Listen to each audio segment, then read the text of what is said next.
My name is Camille Gamboa, and I am the Corporate Communications and Public Affairs Director at Sage Publishing. Now, Sage has recently embarked on a new effort to better assess the impact of the social and behavioral sciences. And this effort was kicked off through a report that came on Thursday, some of you have it on your chairs, that talks about ways that we can improve the effort, and also kind of gives some recommendations and some takeaways, and it's based on a workshop that we convened at Google in February. This effort is going to be extended on socialsciencebase.com/impact, and we welcome your engagement there. So why are we taking this on? Well, we believe that the social and behavioral sciences really deserve unique attention when it comes to opportunities and challenges with regard to research impact. And the social and behavioral sciences are at the heart of everything that we do at Sage Publishing. But more broadly, as sociologist Duncan Watts recently stated, measurement is a tremendous driver of science. And as we all know, in academia, measurement of impact has in some cases become synonymous with citation counts. And if that's the case, then citations can become the end goal of our work, especially as they drive the incentives that impact the lives of scholars like tenure and promotion. However, legislators and funders are increasingly asking about societal impact of science, and some scientists, especially those who want their work to improve an aspect of society, are too. So today we're coming together to talk about the opportunities and challenges when it comes to marking and measuring research impact. On the panel is Rebecca Kinnison, Principal and Executive Director of Kayan Consultants, she's in the middle. Ewan Addy, who is the CEO of Open Policy and founder of Altmetric. And Sameen Vizier, psychological scientist, one of your colleagues, and co-founder of the Society for the Improvement of Psychological Science. So we're gonna kick off with some moderated questions, and then we're gonna leave ample time for questions from you all, so keep them top of mind, and we'll get to that. But first, to get you better acquainted with the panelists, I'd like them each to introduce themselves and talk a little bit about their work with regard to research impact. So maybe we'll start with Ewan and come on over. Sure. Hi, everyone. As Camille said, my name's Ewan, and I founded a company called Altmetric 7 or 8 years ago. So you may or may not be familiar with Altmetric. It's sometimes when you go to journal articles, like this kind of colorful donut thing by the side, and you click on it, it tells you like who's tweeting about it, or has your article been mentioned in the news, that kind of thing. So that's Altmetrics. And there's a few different people in the space, but the idea was behind it anyway to kind of show, beyond just who's citing the article, who's talking about it, who's potentially using it, where else is it appearing.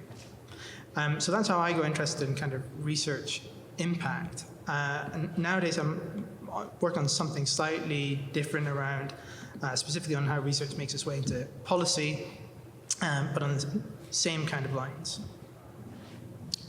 And I'm Rebecca Kinnison. We don't need to actually give our titles anymore.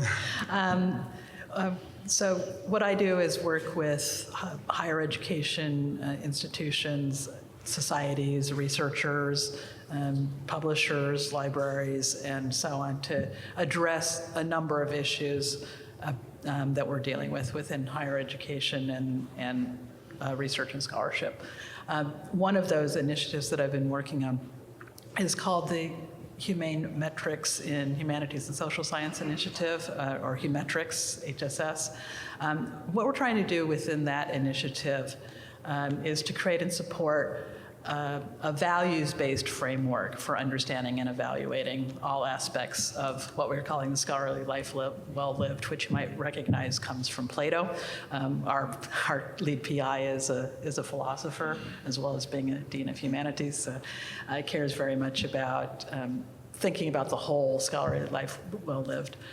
So what we're looking to do is ask the question, not what can we measure, but what should we measure in terms of what values do you wish to inhabit, bring to your work, have within your department, your college, your university, and now how can we reward those things, and how can we inspire those things? So it's kind of flipping the whole thing on its head, and so I'll talk a lot more about that as we're going on. But Hi, I'm Sameen. I'm a social and personality psychologist at UC Davis.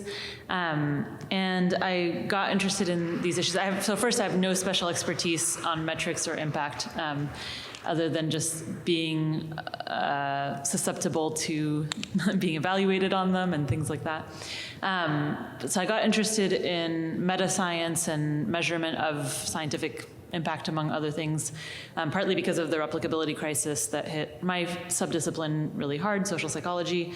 And so that's partly why I co-founded the Society for the Improvement of Psychological Science together with Brian Nozick. So we're trying to help change research practices and the incentive structure, including measures of impact and so on, and how researchers are evaluated and rewarded. And I'm starting to do some meta-science myself, although just dipping my toe in it so far. And I think my interest in this is really, one of the things Camille said is talking about that social science deserves attention and impact and influence. And I think what the replicability crisis has made me think about is how much do we deserve, and how do we decide that? So I think there's such a thing as having too much impact or being overvalued, but I also see plenty of social science that's undervalued. And so I think talking about both sides of that coin is important, and figuring out how we can come up with metrics. There's also, the question of reducing things to metrics is a problem, and this is also related to some of the discussion about replicability in psychology, where we talk about, should we move away from things like having a cutoff for statistical significance, or is it useful to have those heuristics? And I think the same kind of question arises here about is it realistic to think that people will ever evaluate work in a deeper way than just metrics, or people are going to use metrics anyway, so we might as well have the best ones possible, even if they're not as good as a more holistic evaluation. So those kinds of conversations are familiar to me in a slightly different context. Great, thank you. So to get us on the same page, or at least determine what page each of us are on, I'm going to ask each of you to let us know, what does research impact mean to you, and then how does it differ from, say, research quality? So Sameen, do you want to start, and then we'll go back the other way? Yeah, so my kind of naive notion of what research impact is some kind of influence within and outside of the scientific community. So depending on how applied the research is, it might extend further beyond the scientific community, whereas basic research, we might only measure impact within the scientific community, or mostly. But I think of it as applying not just to journal articles, but all kinds of research outputs, so including data sets or developing new methods, or even other kinds of work, potentially even like tweeting or being active on social media, that could be an important contribution to the field, that could influence norms or practices within the scientific community and even beyond. And I think the million-dollar question is, what is the difference between impact and quality? And when I think about this, I think of the Kardashian index. This is this thing on Twitter that people like to, it's kind of a way to bash people who have an outsized influence on Twitter. So the Kardashian index is your number of Twitter followers divided by your number of citations, I think, or something like that. And the idea is that if the numerator is much higher than the denominator, then you're like an oversold commodity or something like that, like there's too much hype and not enough substance. It's ironic that the denominator is citations, when that gets bashed a lot as like a overly simplistic metric of impact. But I think, so I don't like the Kardashian index. I don't agree that the two parts of the ratio mean what some people say they mean. But I think the idea that maybe we want to care about not just someone's influence, but also their influence relative to the value of their work is really important, and that sometimes that ratio can be too high, and sometimes it can be too low. And I'm also a journal editor for a few different journals, so I spend a lot of time thinking about what is quality, because I think that should be the main dimension on which we make editorial decisions. So I have a lot of thoughts about how we could measure quality, and whether we could ever develop metrics that would be crude but more quantitative and maybe easier to automate, to get some kind of numeric indicator of quality that would help us then calibrate whether something is undervalued or overvalued in terms of its impact. So like Sameen, I think that impact has to do with not just inside the academy, but outside the academy.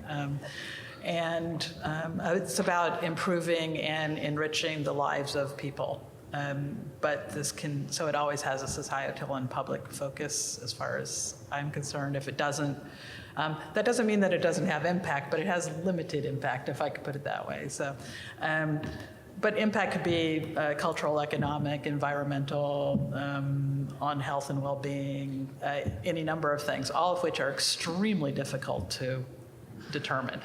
What kind of impact do you have? And along with quality, or maybe associated with quality, I would also say that to truly understand impact takes a lot of time. And I think that's one of the results. I was glad to say that was one of the results that came out of the SAGE study as well. One of the takeaways is that impact takes time to develop relationships and partnerships, synergies, and particularly when you're having impact outside of your own discipline or sub-discipline, that you're trying to have broader impact.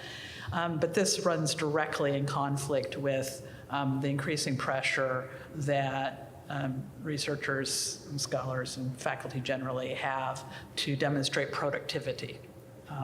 So productivity, which you have to fill out your annual reports and say everything that you've done. So that starts to reduce everything into kind of what I call the widget economy. So widgets are easy to count. So, but what does this mean when what you're really trying to do is have a different kind of impact, one that is that could take a long time. That's kind of where I sit in those tensions about how can we do the best work possible that has the broadest reach possible, that engages with the most people. And engagement is again much more difficult than dissemination. Dissemination is easy, and engagement is very hard, and that takes time and energy and effort, much of which is not rewarded. And I think of that in association with other things that are not rewarded within the academy, such as mentorship, for example, which also takes a lot of time and energy and so on, and tends to fall by the wayside when people are having the numerous things that they're being required to do, and knowing that they have to fill out their annual report, and you now need to say how many things you published and how many grants you got and what were the dollars and so on. Yeah, I mean, I would second everything that Sameen and Rebecca just said. To me, I mean, research impact is it's a very broad and very subjective thing. I think, I mean, ultimately the 10,000-foot view is that research impact is when research changes the way somebody does something or thinks about something, potentially.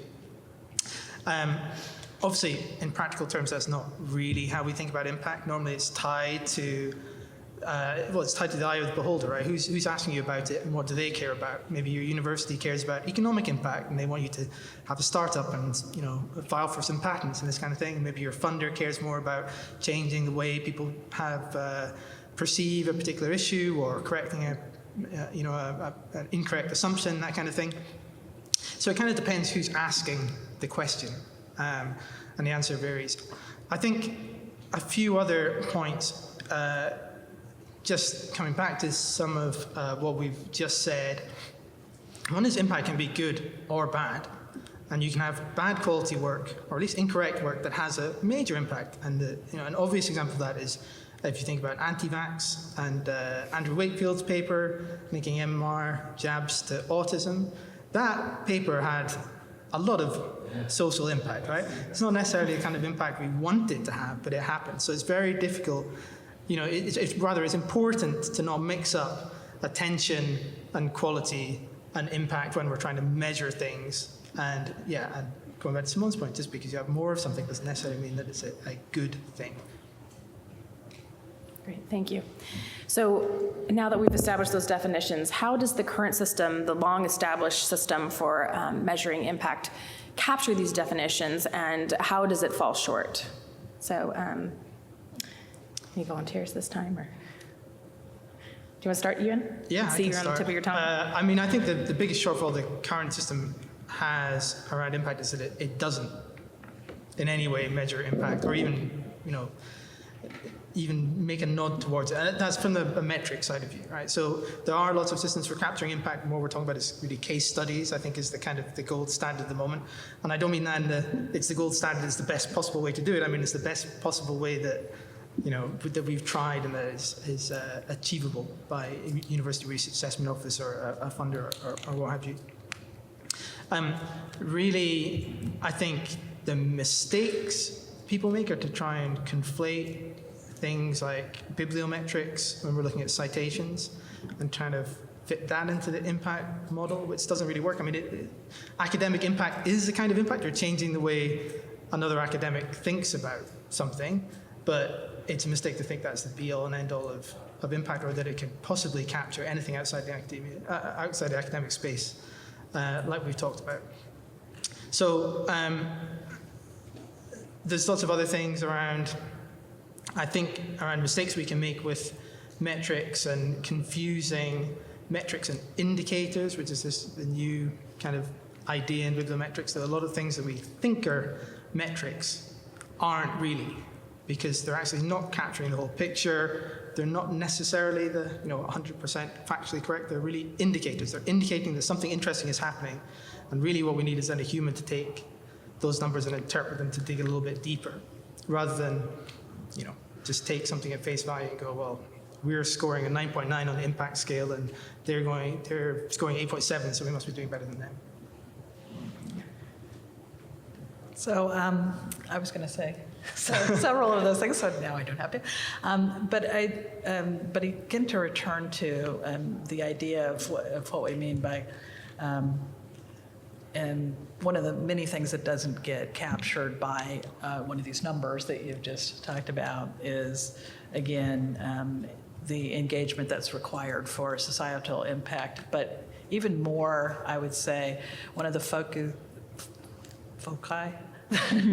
that the current system has is on individuals now needing to show impact when, if you're doing your work properly, you're not doing it by yourself. And so how can we now take a look at not just what you yourself are doing and what citations your papers might have had, and splitting those up among your co-authors, or what about people who have contributed to the work that aren't even authors on the paper. But even beyond that, if you have true societal impact, you lose your name is no longer associated with the impact that you've had. I think an example of this is if you think about how concepts of gender identity have shifted over the last 30 years. There are those of us within the academy who have been part of those conversations for a very long time who could tell you any number of people whose names are associated with that particular shift, where all of us, I mean, most of us at any rate, would agree that the gender is a social construct and so on. But if I were to ask any number of people, maybe even any number of people in this room, who Judith Butler is, you may never have heard of her. And that's proper. That's actually, this is massive impact. This is massive impact. And she doesn't need another citation, by the way. But we don't have any way to actually show that and to reward that, where you've now gone into such impact that your work no longer is associated with your name. And so I don't want to belabor that point too much, but I think all of those things, where right now the current system is very much on, what is your H index, or what is, trying to get very down to the individual researcher, rather than going the other direction. Yeah, so in psychology, in my experience, we place a lot of emphasis on which journal an article was published in. For example, when we evaluate a job candidate or someone for tenure, an award, I see it happen in committees that I'm on and so on. And it's an easy heuristic, but especially now being on the other side of it, being a journal editor, I realize that a journal isn't one thing, right? So with every new editorial team, there's new standards, and publishing in journal X means something very different under one editorial team or another, or even if you get one handling editor versus another. So anything at the journal level to evaluate a specific article or researcher seems really misguided, and there's a lot of literature on that, but it still happens all the time. Other limitations of the current system is that journal articles are really the only thing that gets counted in many evaluations, and I think we need to broaden that to other outputs. And also, I think, other kinds of contributions besides producing outputs. So I think there's a lot of people who play supporting roles that are pretty hidden in our work and don't get a lot of credit. Sometimes they're not even co-authors because of the criteria for co-authorship. So moving to something like a contributorship model where you can give credit to people who play these support roles or these the roles that are very different than what we think of as an author. I think that would help a lot. And then another one I just thought of, so maybe I should think it through more before I say it, but I think one problem with current metrics for measuring impact is that they don't penalize people for negative impacts on their field. So people who kind of use up their field's reputation to overclaim things or do bad research and kind of taint the reputation of the field, or are sexual harassers, or in other ways, drive people away or harm, prevent good things from happening in the field. I think a real measure of impact should also take points away for doing things that, and I think of the metric, I don't remember what it's called, but in basketball, there's a measure of how much better the team is when that player is on the floor. And it would be neat to have something like that, how much better off is the field for that person being in it, or would the field be better off if that person wasn't in it? And count both the pluses and the minuses of a person's impact on the field. Interesting, thank you. So in today's data-driven world, we have new data sources, new tools, and new methods, and hopefully new opportunities for measuring impact. So I wanted to ask you all, and actually let's start with Ewan again, what are new ways that we can use to measure impact? I think, part of it is fairly basic in that we just want to collect more data sets and look at more things. So Sameen already mentioned looking beyond papers. I think that's an excellent first start. And you see it happen a little bit now with data sets and software, and they're not as kind of I don't know the word. They're still quite close to kind of research objects, something you produce out of a project rather than the project itself. But it's a good start. And so treating them as kind of first-class outputs that you can be proud of, you can talk about and kind of have recognized. And then secondly, expanding the number of places where we look for an impact. So, obviously, in bibliometrics, the paper is the first-class research object, and then you're looking at other papers to see kind of what the impact is.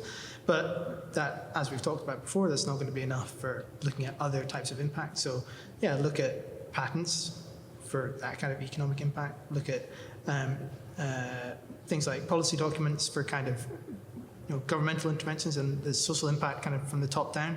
Look at social media for things like public engagement and are you changing the way people think about things? And there's a long tail of things here, and you rapidly get into when you're talking about measuring this kind of impact. That's all very well for kind of more sciencey subjects, but what happens in the humanities, and I put on a theatre performance, how am I supposed to measure whether or not that performance changed the way people think about a particular issue? And it's quite easy to get lost in the weeds and lose track of the fact that actually there's quite a lot we could do with data that's already out there that we're not doing it. So, there's low-hanging fruit we can pick first. I've mentioned in my introduction the Humetrics project, and so one of the things that we're looking at, thinking about, is expanding thinking and looking at and measuring much more beyond the article. So intentionally, in our first round, when we were thinking about values and the values that scholars wish to bring to their research, we were thinking holistically and intentionally did not look at publications because that's a way to get down into the weeds very, very quickly. And so we took a look in our first round at two other kinds of what we would describe as scholarly objects: the syllabus as a scholarly object. So not as just what you have to do to teach your class, but actually as a creative act, as something that you're bringing together in order to further the understanding within the field. And who you select to put on your syllabus is quite often different from who you select to put into your article and cite in your article. And looking at engagement there as well. So how long do you spend with a particular work or on a particular topic? And really thinking about questions of equity, for example. Who are you citing within that? And you can extend that, obviously, to your publication practice as well. But really being intentional about who's being included and who is now being represented as formative within your field. Taking a look at openness, for example. If openness is a quality that you wish to inhabit, is what you're using on your syllabus readily and freely available materials rather than behind a paywall where when your student now leaves, they will no longer have access to that particular work. That sort of thing was, so really thinking about, again, though, from the value side, that you value equity or you value openness, how now can you think about putting that within, in this case, within your syllabus, but again, you could think about this in any number of ways that you're the output that you're working on. How then do you know that you've done that? But then even beyond that, how do you make sure that your department chair and your dean and your provost understand that this was really important work that you were doing and why you were choosing to do what you did, and how do you tell that more textured story in a way that probably can't be quantified to a 9.9, although maybe. I don't have much more to add, but I don't know much about this area, about like how to collect data for metrics and so on, but I gather I recently had the chance to talk to somebody at an information school, Jevin West, and it sounds like there's just really, really cool new tools for scraping metadata and data from articles and other kinds of outputs. So I think there's a lot to do. I think on the researcher side, we can be better about providing that kind of metadata as well. So I'll pitch again the idea of a contributorship model. If it was included in the somewhere in the article who contributed what, who did the statistics, et cetera, then you could do a lot more meta science and look at other kinds of networks of influence and so on, beyond just a team of authors without being able to distinguish their roles. Other kinds of data that we as researchers could help provide so that there's better metrics would be things like open review. If we publish reviews and decision letters, I think that gives a lot more fodder for more nuanced and sophisticated metrics that could maybe incorporate something about evaluations of quality. There's a lot of work being done to evaluate quality in the peer review process, and then all of that is lost, except to the few people who see it. So I think making more stuff open, including the research outputs, but also the process of peer review and things like that, could give really useful material to information scientists and meta scientists who could then use that to develop better metrics. Thank you. So we've started to touch on this already, but I just want to give you an opportunity to talk a little bit more and develop your thoughts here. What challenges do we need to overcome in order to, take advantage of these opportunities? And Rebecca, I was struck by what you said earlier about, what should we be measuring? So maybe when you talk, you could talk a little bit about what challenges we need to overcome to measure what we should be measuring. Do you want to kick us off? Sure. Everything that both of these people just already pointed out, I think, are the big challenges to what should we measure? Because what we measure is what we can. I mean, what we can, even if you're going to and we're not even measuring that as well as we could, right? So, but also, I would say even the focus on measuring and evaluation and so on needs to be rethought. To what end are we trying to ask this question? Is it so that we can understand why somebody got promoted? Is it so that we can what are we even trying to do within this? Is it to show benchmarking? You've already made reference to there's a lot of peer institutional benchmarking. Is it to somehow show that my institution is better than institution A is better than institution B? And what do we mean by better? Going to the quality question. But I also, again, I think there's no way to evaluate. There are ways to evaluate productivity if what we're thinking about productivity is widgets again. Then we can do that. If what we're thinking about is the quality and the engagement and all the hard work of being a people. I mean, I guess that's where I'm trying to go with that is that we remove the human element quite often from what we're doing. And how do we put that human element back in where it's about people and engagement and relationships and synergies and conversations and partnerships and all these things that take a lot of time because people. Yeah, Sameen? Yeah, so I think the biggest challenge is the potential for bias in metrics, and that's related to a lot of what Rebecca was saying. And I think metrics often get a lot of blame for being biased, and I think they often are. But I would worry a little bit about jumping to the conclusion that therefore not using metrics means that we're not biased. And I'll tell a couple stories. One is I was an outside member of a search committee in a department that doesn't use a lot of metrics because it was a philosophy department. They're hiring a new assistant professor, and in that discipline, it's not common to have publications or other kind of countable things when you apply for your first job. And so the search committee deliberations were all about who seemed smart. And that's very, very susceptible to bias. The people who seem smart are the people who remind you of yourself. So I kind of found myself wishing we had metrics and we could say, well, okay, but objectively, blah, blah, blah. And I also have the same reaction when I hear the conversations about getting rid of GREs, for example, for graduate admission. I think, GREs get blamed for being biased, but at least everybody has a shot at getting a high GRE score. Not everybody has a shot at getting independent honors project experience or other kinds of a great letter from a famous person or whatever. And there's more complications to that debate, but I think people often jump to the conclusion that because metrics are biased, then not having metrics would mean less bias. And I think that's not clear. So I don't want to get rid of metrics, but I do think we need to deal with the issue of bias.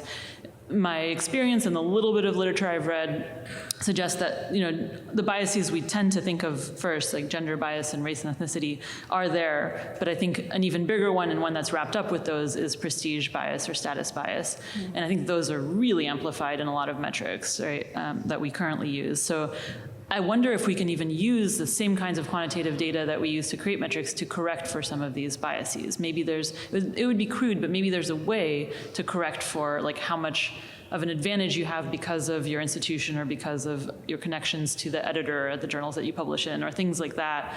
That seems like they would be relatively easy to quantify and control for in some of these metrics.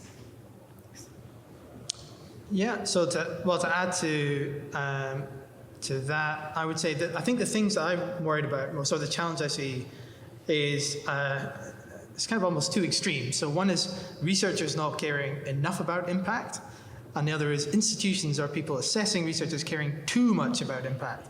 And we have to find the middle ground, and that's a big challenge. So to start with the researchers one, I used to be a researcher. I can completely see the point where, look, I just want to do good work. I'm going to do my research. I'm going to put it out there. Someone can take and do good stuff with it, and I'm going to move on to the next, interesting question or address the problem that I want to solve. And I think there's a couple of issues with that. One is it's not always, first of all, I think if you're doing research that could potentially do some good, then unfortunately nowadays as a researcher, the responsibility to kind of push it out there is with you.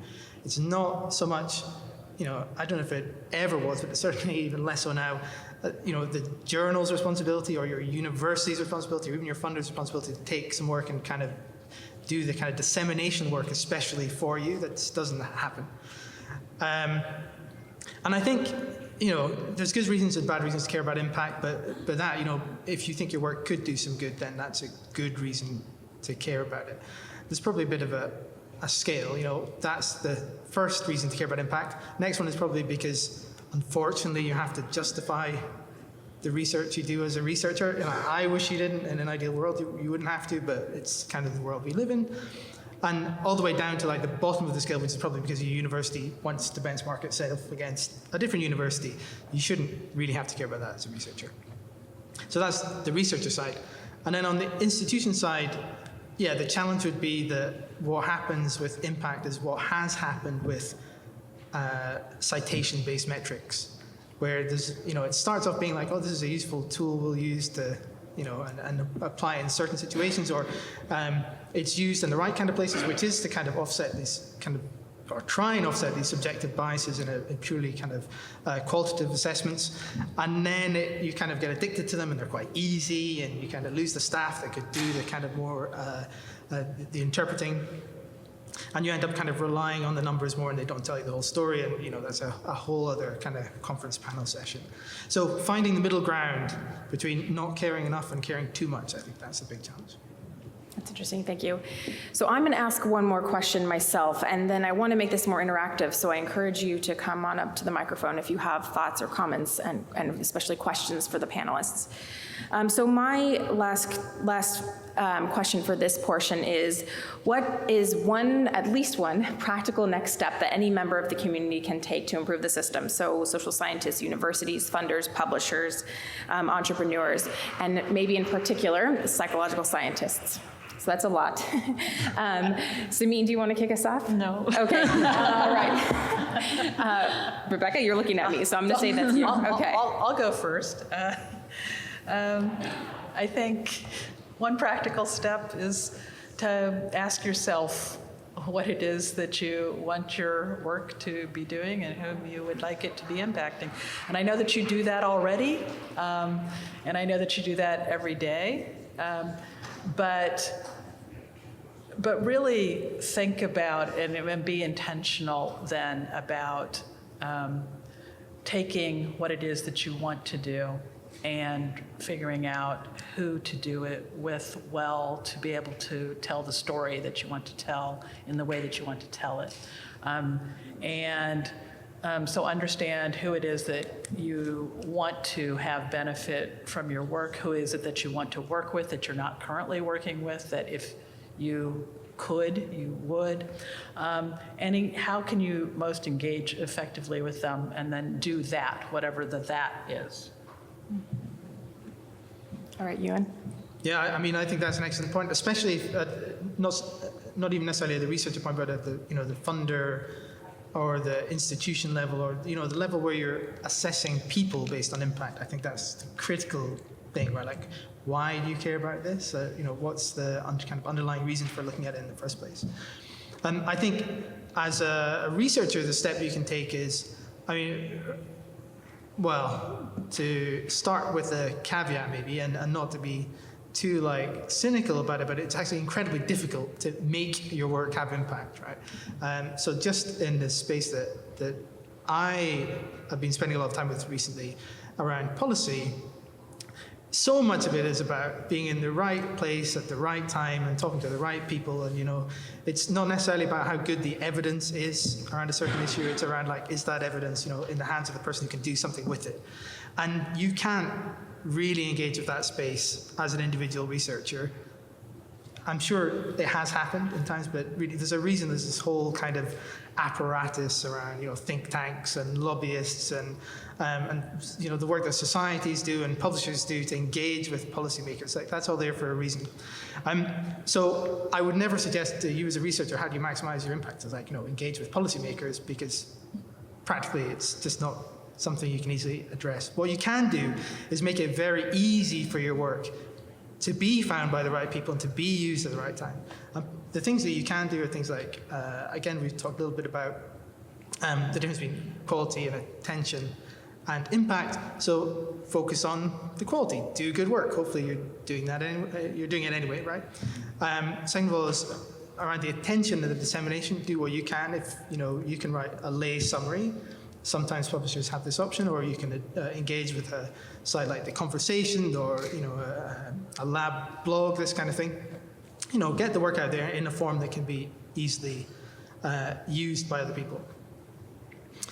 Yeah, I think that's probably the most practical advice I would give. All right. So I'll give an uncharacteristically idealistic answer. I think that, as Yuan said, we can't, I feel like it's super hard to predict what's going to have impact and what's going to be successful and so on. So I keep coming back to, some of you have heard me say this at this conference already, something Yuichi Shoda said, and he stole it from Mark Twain, which is, when in doubt, do the right thing. So I think given that we can't predict what's going to get us a higher H index or whatever, make us famous, short of some dirty tricks that if you're willing to do those, there's a pretty high guarantee that you'll get a lot of attention.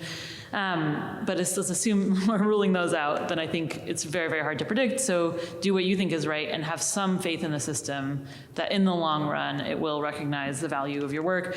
The other tip I would give, which also requires a lot of faith in the system, maybe too much, is being open to criticism. So not just making your work easily accessible and findable to others, but making your mistakes easily findable by others. And in the long term, that should be a signal to people that you care about getting it right, and therefore, when your work survives that scrutiny, it's really trustworthy. They will cost you in the short run, I think. That you'll have more embarrassing, things you have to apologize for and maybe retract and so on. I've published several errata, but I'm glad those mistakes were found. I mean, the counterfactual is not that I didn't make those mistakes. The counterfactual is that I made those mistakes but hid them better from the world. So I think if you have enough faith in the system, try to do good work and try to make it easy for others to find your mistakes. And if you don't have enough faith in the system to do those things, then maybe that's justified, but then maybe don't stay in the system if you can't have that much faith. All right, thank you. All right, so questions, comments? Yeah, come on. Oh, and please speak into the microphone because we are recording. Thank you. So Sameen, I really liked your sports stats metaphor, and one thing that struck me about that is that that's an area of like human activity where there are lots and lots of stats. Mm-hmm. And the other thing that made me think of is that I think we often kind of get stuck in this place where either we feel like we should be evaluating each person like very, very deeply on their merits, or else we're looking for metrics that can apply across like the entire scope of scholarly activity. Mm-hmm. But like baseball teams have positions. Yeah. Right? And those positions can be like very, very strictly structured or pretty loosely structured depending on the sport, right? Like some sports have goalies who really, really do something different and others don't. And so I'm wondering either if you guys can speculate on like what some of those positions might be, or alternately like what kinds of metrics could help you like discover like what those kind of positions might be like. I can think of all kinds of metaphors that would be really like a foul could be like, there could be a metaphor in science, or so yeah. I really like the idea of drawing from other fields, especially sports, where there's a lot of metrics and a lot of sophisticated things. I haven't thought about it very much. Maybe you have more. I like that too, because I've been thinking about things that even in baseball you don't capture. What about the role of the manager? What about the role of the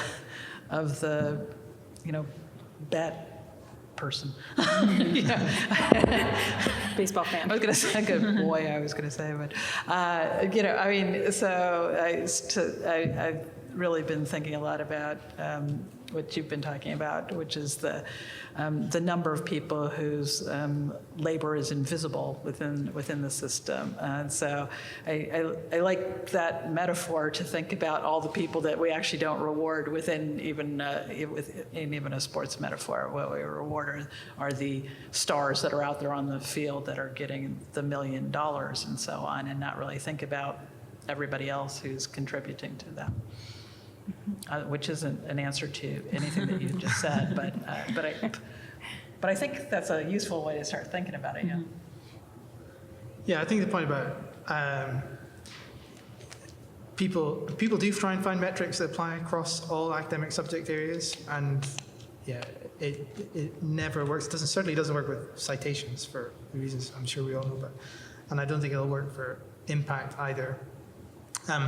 But I'm not sure. I feel like one of the places where bibliometrics kind of fell down here is that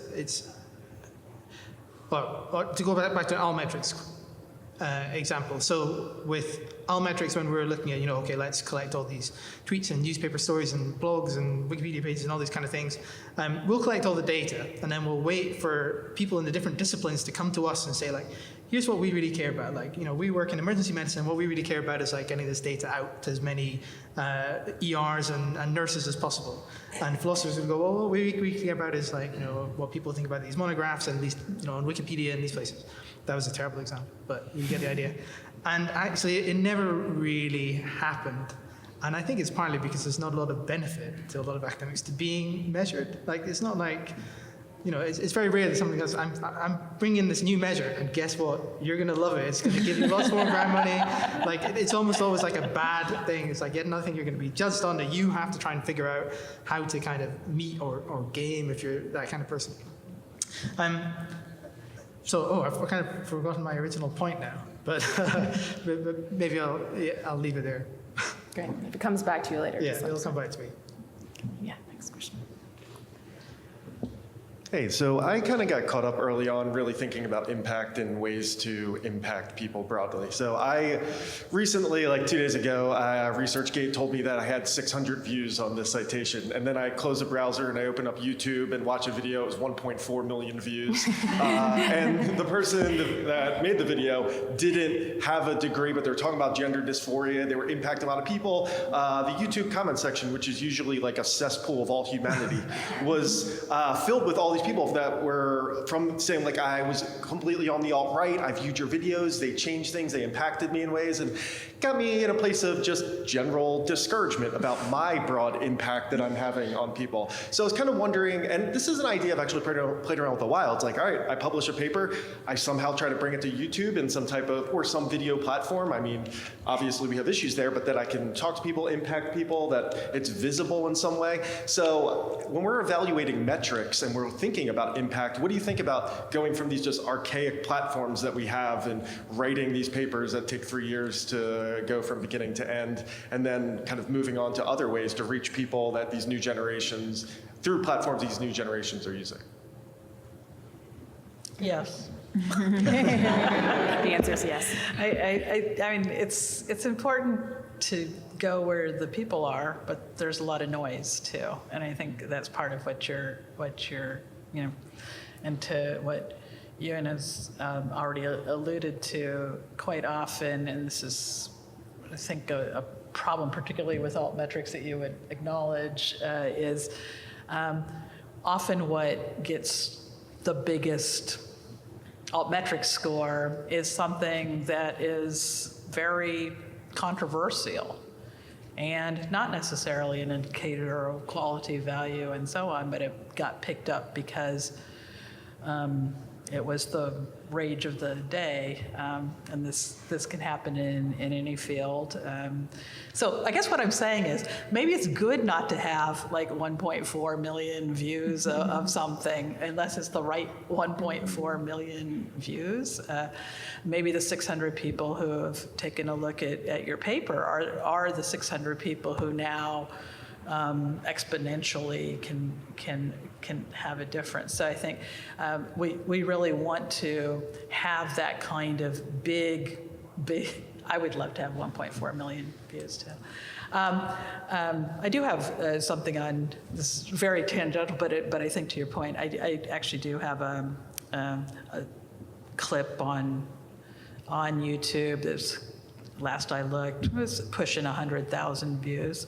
It's a nice little takedown of a student coming and complaining about a grade on a paper. It resonates with people, let's say. I wouldn't say it's a great piece of work, though. So I'm glad it's there. I'm glad that people are looking at it. But I do think that there are different ways, and I think we do have to move to where people are. I think about this quite often, trying to stay up with my, and then I'll quit talking, stay up with my nieces and nephews on the platform du jour. Because it was Snapchat and now it's Instagram and it's this and that. But I want to communicate with my nieces and nephews. I think all of us want to communicate with a number of people about the work that you're doing. I think there's a lot of work to have to now suss out where are they and how can you best communicate with them today. That might not be tomorrow, and then how might you shift things over so that tomorrow you're also talking to the people that you have. I'm just now complicated things so much more and terrified everyone about how they're going to communicate with anybody. But I think it's a really interesting question, both of those things, like what kind of impact, what does this number mean, and what do we mean, and where can we go to do that? I have really mixed feelings about going directly to the public, like TED Talks, YouTube, things like that. On one hand, I think we do too little of that, and we have no incentive to do it, and it would be nice if there was some incentive to do that and it was valued. On the other hand, we often take on the role of cheerleader when we do that, and I think that's wrong. And we're basically cutting out the middle person, which is the science journalist, who they have a professional responsibility and they have a cost to pay if they overhype things or get it wrong, whereas we don't really. I mean, we're not incentivized to share our work with the public, but we're also not penalized if we overhype things. And so I'm not really comfortable with putting ourselves in that role when there are no checks and balances on us. And because we have PhD after our name, we get taken very seriously sometimes. So I'd rather have a really vibrant and healthy and strong science journalist community who helps disseminate our work responsibly and is accountable for not hyping, but also not underselling and all of that. I don't know, so that's my current position, but I'm open to revising it. I'm very ambivalent. Yeah, so it turns out the question hits all of the points that we've all talked about, I guess. I mean, I don't have like an answer, but I think it's good to look at these sites. I think it speaks to, again, the need to have some kind of qualitative analysis to say, like, yeah, who were those 6,000 readers, or what are those 1.4? What do those 1.4 million views on YouTube represent? Is it people who just hate it, or they're looking at it because, I don't know, the same reason that sometimes papers get a lot of hits because the author has a funny sounding name, or because there's they propose to someone in the acknowledgement section, or all these kind of things. I think there's some other interesting stuff around things like where the data is and who controls it. Like you mentioned YouTube and ResearchGate there, for example. And there's all sorts of questions around, like, okay, if we go, hey, okay, we need a new system of impact measurement where we're taking in data from these platforms and we're analyzing them. And we can do that with the scholarly record, because kind of as a community, okay, a lot of it is kind of processed by commercial players, but the scholarly record kind of belongs to all of us in the community. Whereas YouTube does not belong to anyone in the scholarly community. Twitter does not belong to anyone in the scholarly community. The tweets you put out don't even necessarily belong to you. I mean, they belong to you, but they also belong to Twitter. You can do whatever they want with them. And sometimes I worry about, like, what happens if we build these cool new systems of assessment? We spend years getting them right, and at the end, the data providers go, oh, that's nice. Now we're gonna charge you money to access the data. Or worse, like, we can change the results for you and make it look like you've got more impact if you pay us $20 a month, or this kind of thing. And it's kind of again, a balance thing. How do you jump ahead and track all these new platforms and make sure we're getting kind of the signal from them, but also avoid getting too tied down by them? Interesting. Thank you. Thank you. Next question. Turn this down a little bit. Thank you all for this panel. It's been so useful and thought-provoking for me. As it happens, I'm very involved at my university in promoting engaged scholarship, on the one hand through offering training and fellowship programs for faculty to learn how to more effectively and appropriately translate their work for non-academic audiences, and on the other hand, working on a committee as part of our faculty senate to try to promote engagement and engage scholarship within the university. And right now, kind of a mix of both of those activities relating to our annual faculty reports, we've been successful in getting outreach and engagement activities included, and we're in the process of creating metrics so that just as when we, say how many conference presentations or publications we have, we would also talk about talks to non-academic audiences, reports, like whatever, trying to figure out what those metrics should be. And I was really struck by the statement, I think it might have been Rebecca, and I apologize if I got the speaker wrong, saying like, to what end are we measuring things? Because as soon as this metrics discussion started, we as faculty are saying we want to be recognized for all that we do and contribute, we're a land-grant institution, contribute to the Commonwealth and to the nation and the public good. And many members of the administration were immediately like, how can we quantify this to show impact in a much more corporatizing way than I think was intended among the faculty. So we're right in the middle of these processes, and I think there's room for us to achieve all of our shared goals, and we're talking with the faculty union to also make sure that they feel comfortable with however these metrics are being used. But I would love to hear any additional insights or thoughts that you have about how to navigate the process for those different players, for the team owners, as well as the baseball players themselves.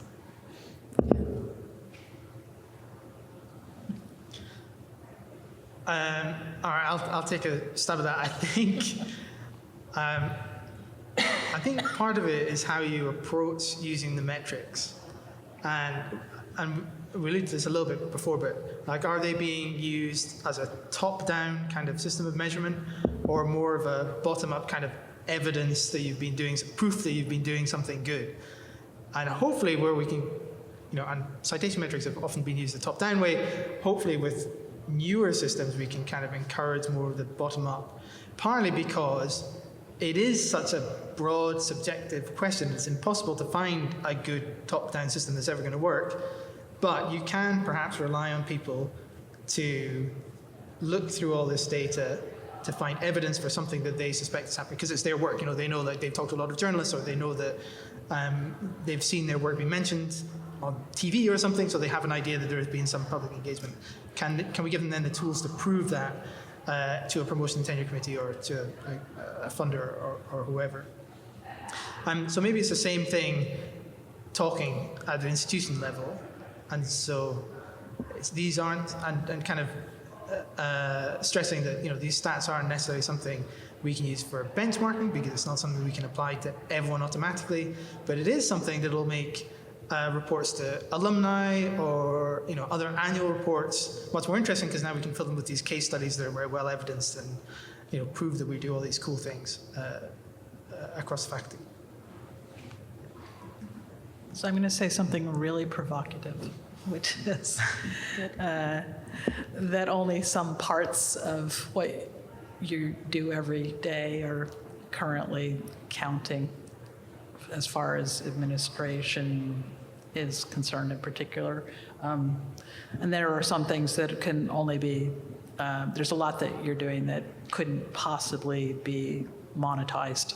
And that's a good thing, right? So there has been some discussion by some people about whether the traditional three-legged stool, shall we say, of research, teaching, and service, all the rest of that, should now just all be service.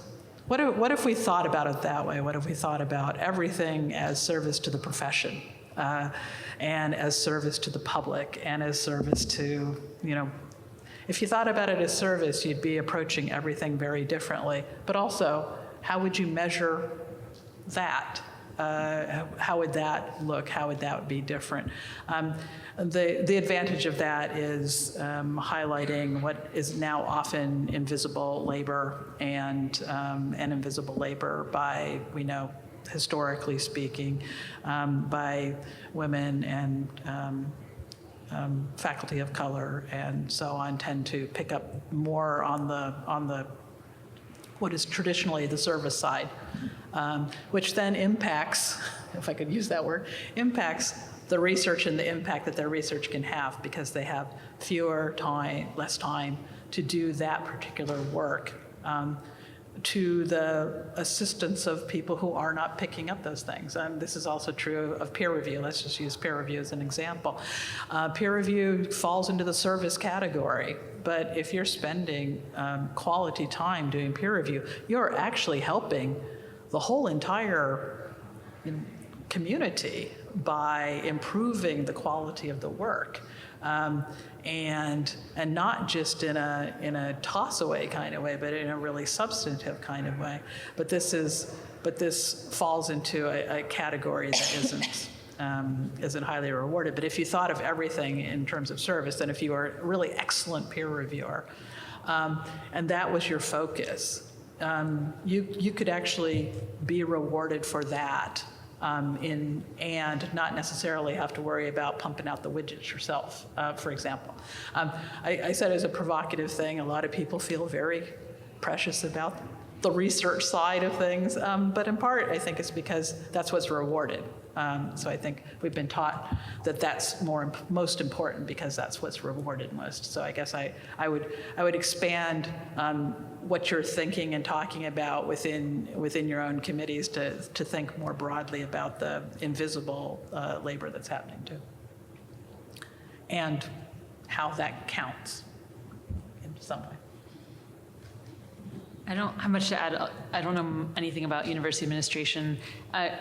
It makes me think of, in my undergraduate research methods class, we talk about what makes science science and so on. And one of the things we say is that science prioritizes and values self-correction, and we care so much about self-correction. But then our tenure and promotion committees and everyone else, they want only the novel, shiny stuff. If you're doing the self-correction work, you're not an important enough, I heard a dean at Stanford once said that they would never give someone tenure for just adding another brick to the wall. They want people who are gonna come up with the next groundbreaking thing.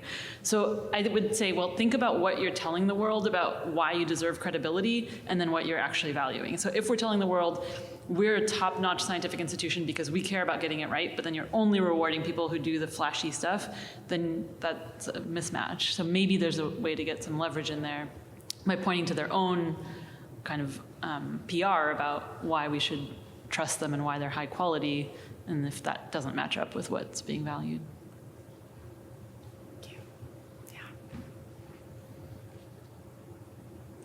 Hi, thank you so much for your thoughtful answers and the thoughtful work that got you to be here, to be asked to talk to us today.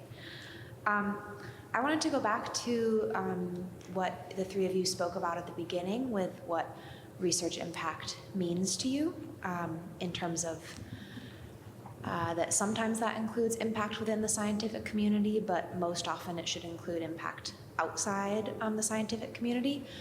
I've been thinking a lot about this in terms of the requirements, I guess, from funding agencies and journals to justify the impact of the work that you're doing. And I think that sometimes that's really great, and sometimes that means that people are overselling what they're doing and making even false claims about the impact that their work has.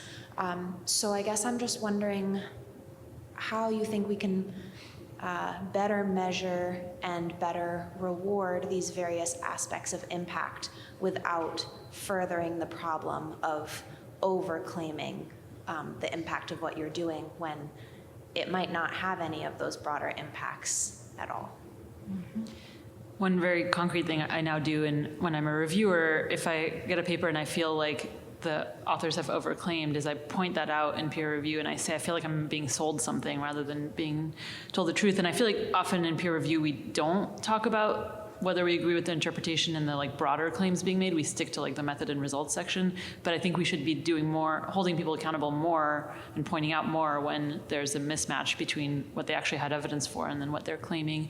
And the same it's harder in grant review because they're talking about the potential broader impacts, and there it's hard to say, no, that's not likely to happen. But I think we could do the same, point out when there's exaggeration and make that part of the evaluation. Even if everything else is sound, but then they're extrapolating way beyond what they should, then that should count against them.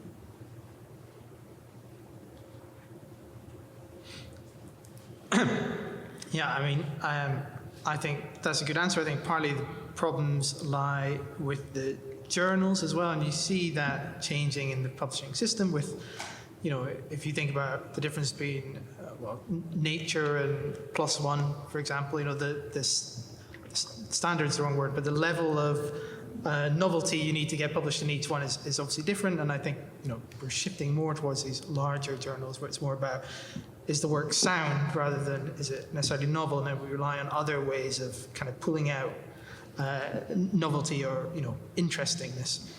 To go on a tangent, I think there is an interesting question around how changes in kind of scholarly communication more generally tie in with impact and where it might cause a problem, especially around quality.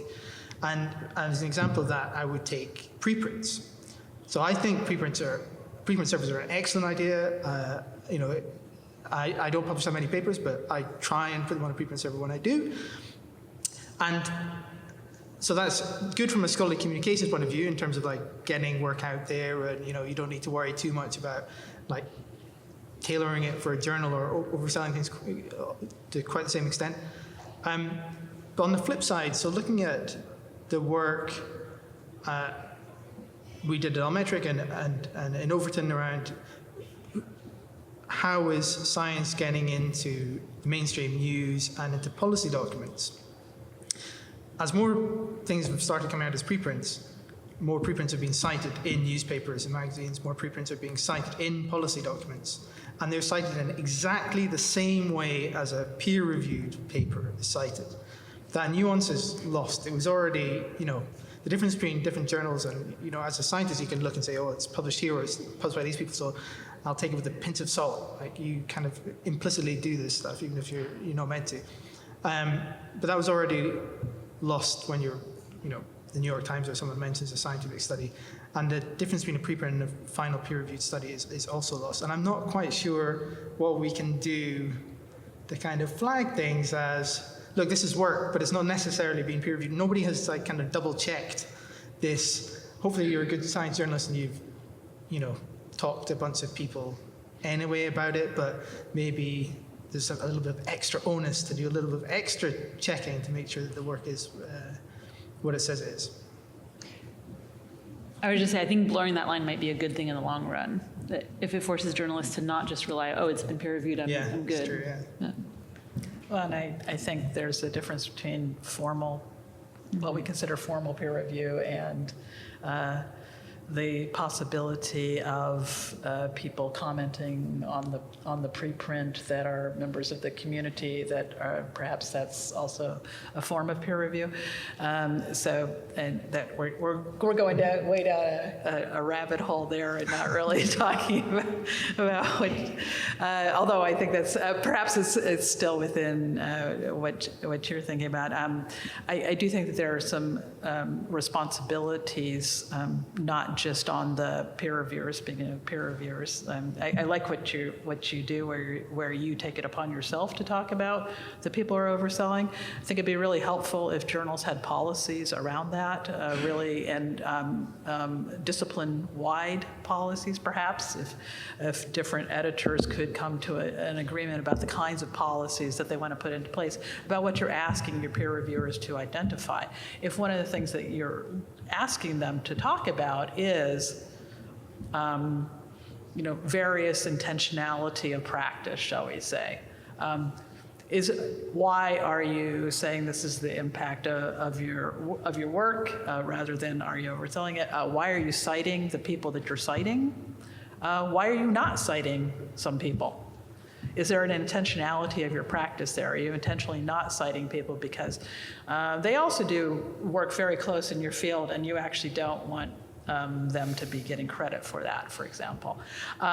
So there are all kinds of, Sameen has already talked about the bias thing. We're human beings and there's lots and lots of bias that goes in there, but that kind of intentionality of practice. But I would say, if journals could have policies, and I've just been working on a project where I can tell you that most journals do not have explicit policies about these kinds of things. But the expectation is everyone will catch everything in peer review. And if you have a very thoughtful peer reviewer like you, that may or may not be the case. But peer reviewers are supposed to be doing a bunch of things that they are not ever, first of all, you're not really trained to do that, and second of all, you're not being told that that's the expectation of the journal. If we could get there, I think that would be a fabulous change to really say, tell us whether somebody is overselling. Do you have a question about that? That this is something that I, as an editor of a journal, really want to know from you, and from you as the author too. Explain to me why